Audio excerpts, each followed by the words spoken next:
বিএনপির চেয়ারপারসন ও সাবেক প্রধানমন্ত্রী বেগম খালেদা জিয়া আগামী জাতীয় নির্বাচনে অংশ নিতে কোনো আইনগত বাধা আছে কিনা? আমার ভোট আমি দেব, যাকে খুশি তাকে দেব, আমি দাবি নির্বাচন হবে না, সেই পরিস্থিতি যখন তৈরি হবে তখন এটাকে অন্তর্ভুক্তিমূলক নির্বাচন হবে।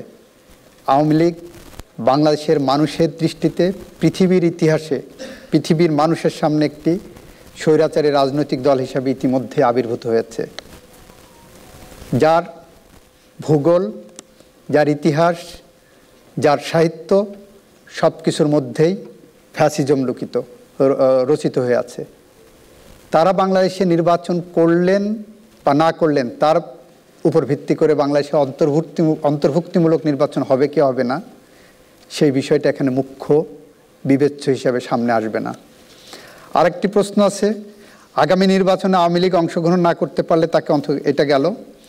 জুলাই হত্যাকাণ্ডে আওয়ামী লীগ সভাপতি সহ অন্যান্য নেতাদের শাস্তি হলে তারা নির্বাচনে অংশগ্রহণ করতে পারবে কিনা? আইন বলে পারবে না। Double million offer, Walton fridge কিনে পেতে পারেন 20 লক্ষ টাকা, রয়েছে কোটি কোটি টাকার নিশ্চিত উপহার।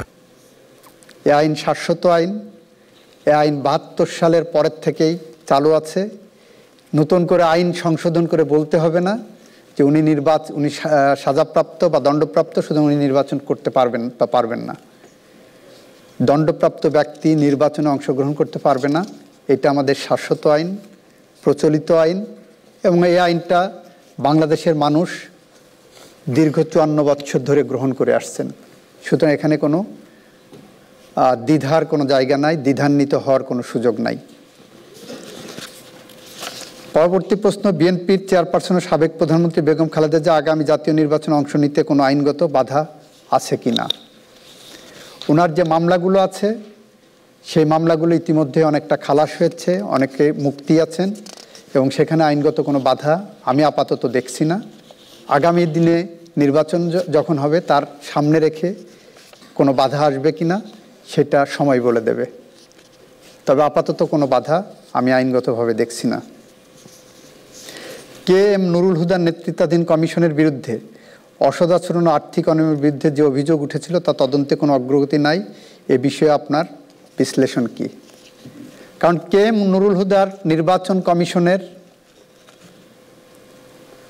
এন্ড রেজাল্ট হলো ফ্যাসিস্ট সরকার। সেই ফ্যাসিস্ট সরকার ক্ষমতায় থেকে কে এম নুরুল হুদার অনিয়ম, দুর্নীতি, অব্যবস্থাপনা, অপরাধের বিচার করবে, তদন্ত করবে, এটা আপনারা প্রত্যাশা করেছেন। এটা আমার কাছে মনে হয়েছে হাস্যকর প্রত্যাশা। তবে হ্যাঁ, নতুন সরকার এর সব কিছুই তদন্তের আওতায় আনবেন, সেটা আপনারা প্রত্যাশা করতেই পারেন।